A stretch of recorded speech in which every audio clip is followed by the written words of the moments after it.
Jeremy Lin, and you're a pretty big ovation. I really didn't have expectations other than, look, I'm fighting for my NBA life right now. And I remember asking D'Antoni, I was like, hey, should I bring my car out here? You know, I'm taking taxis everywhere. He's like,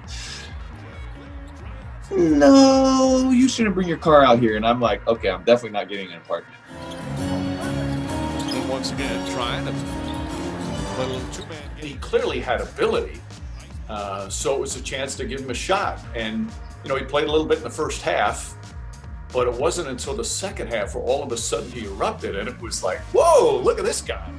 Lin and bench play in that second quarter. A lot was just the up-tempo pressure, driving to the basket, does it again. And a chance for a three-point play. Jeremy Lin right now looks absolutely spent. In the second half, I can't even explain to you what happened. Like, I don't remember it all. It was a blur.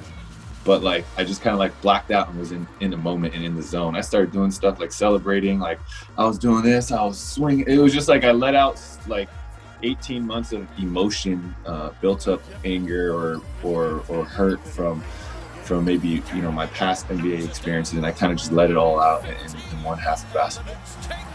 He's played the rest of the way. I'm not even joking. Like before that, I couldn't even get into the arena without them like being like, you know, MSG, I'm talking about the home arena. Like, they're like, who are you? Like, I'm a player. They're like, are you a trainer? I'm like, no, I'm a player. I remember one of the security guards like, Jerome Lin? We don't have a Jerome Lin here. And I'm like, no, it's Jeremy.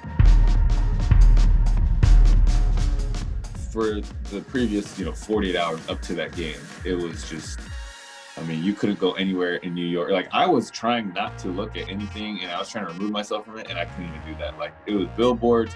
Every time you get in a taxi, like, and you look on the little TV in the New York taxi, it was, like, about that game.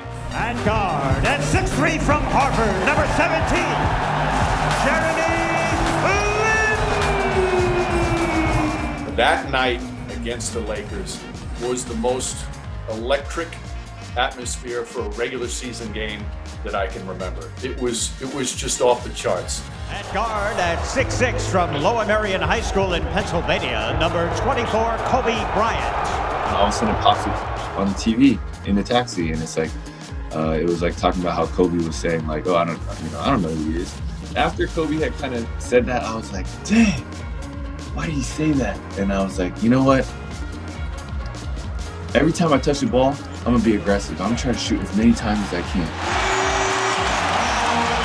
Here comes Lin, all by himself, and he puts it in.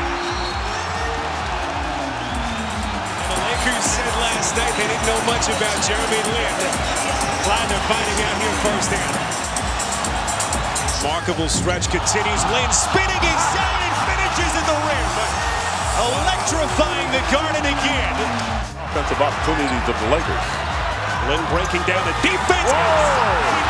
Spinning in midair. Jeremy Lin, 38 points. It's the most by a Knick this season.